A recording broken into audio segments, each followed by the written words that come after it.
further combat inflation, we will not only be reducing the cost of energy, but will be ending the flagrant waste of taxpayer dollars.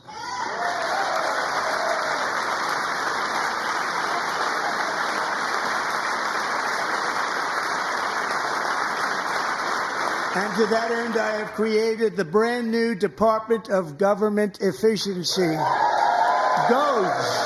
Perhaps you've heard of it. Perhaps.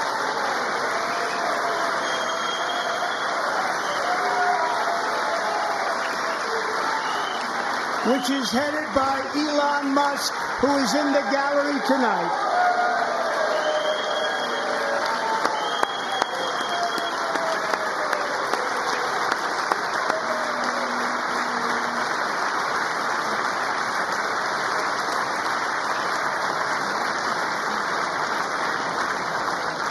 Thank you, Elon. He's working very hard. He didn't need this.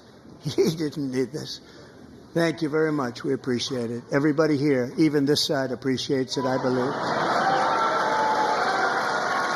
They just don't want to admit that. Just listen to some of the appalling waste we have already identified. $22 billion from HHS to provide free housing and cars for illegal aliens. $45 million for diversity, equity, and inclusion scholarships in Burma. $40 million to improve the social and economic inclusion of sedentary migrants. Nobody knows what that is. $8 million to promote LGBTQI+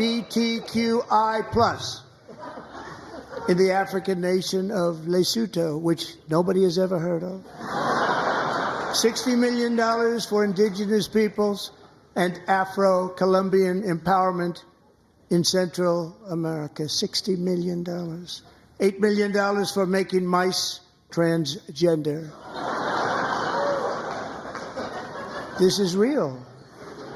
$32 million for a left-wing propaganda operation in Moldova. $10 million for male circumcision in Mozambique.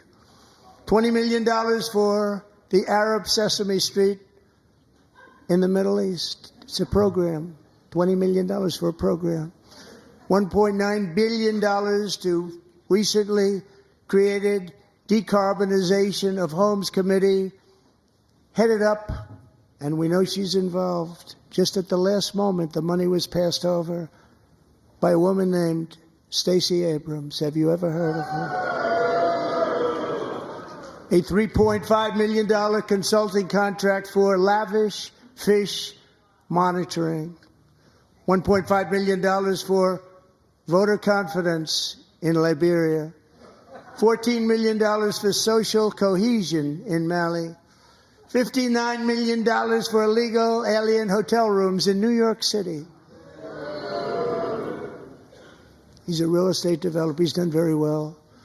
$250,000 to increase vegan local climate action innovation in Zambia. $42 million for social and behavior change in Uganda.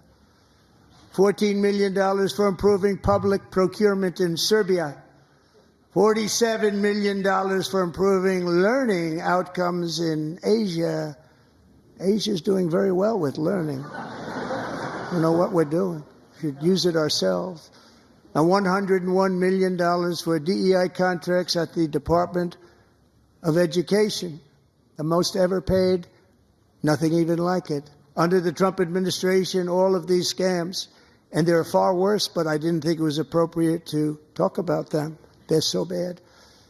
Many more have been found out and exposed and swiftly terminated by a group of very intelligent, mostly young people, headed up by Elon, and we appreciate it. We found hundreds of billions of dollars of fraud.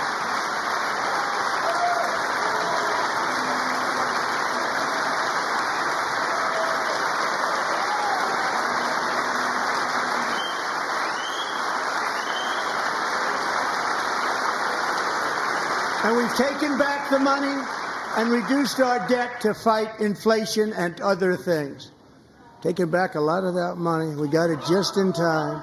This is just the beginning. The Government Accountability Office, a federal government office, has estimated annual fraud of over $500 billion in our nation, and we are working very hard to stop it. We're going to. We're also identifying shocking levels of incompetence and probable fraud in the Social Security program for our seniors, and that our seniors and people that we love rely on.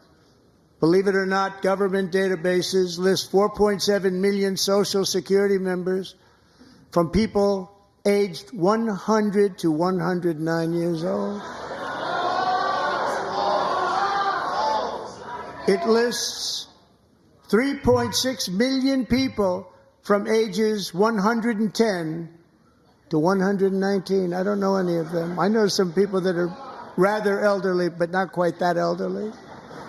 3.47 million people from ages 120 to 129. 3.9 million people from ages 130 to 139. 3.5 million people from ages 140 to 149. And money is being paid to many of them. And we're searching right now. In fact, Pam, good luck. Good luck. You're going to find it. But a lot of money is paid out to people because it just keeps getting paid, and nobody does. And it really hurts Social Security and hurts our country. 1.3 million people from ages 150 to 159, and over 130,000 people, according to the Social Security databases, are age over 160 years old. We have a healthier country than I thought, Bobby.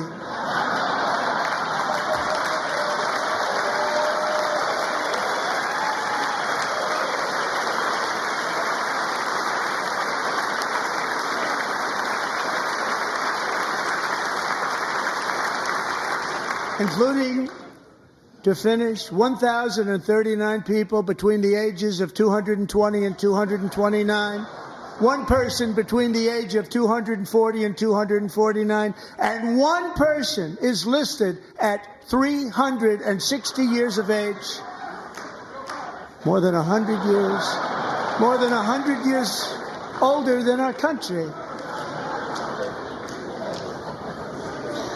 But we're going to find out where that money's going, and it's not going to be pretty. By slashing all of the fraud, waste, and theft we can find, we will defeat inflation, bring down mortgage rates, lower car payments and grocery prices, protect our seniors, and put more money in the pockets of American families.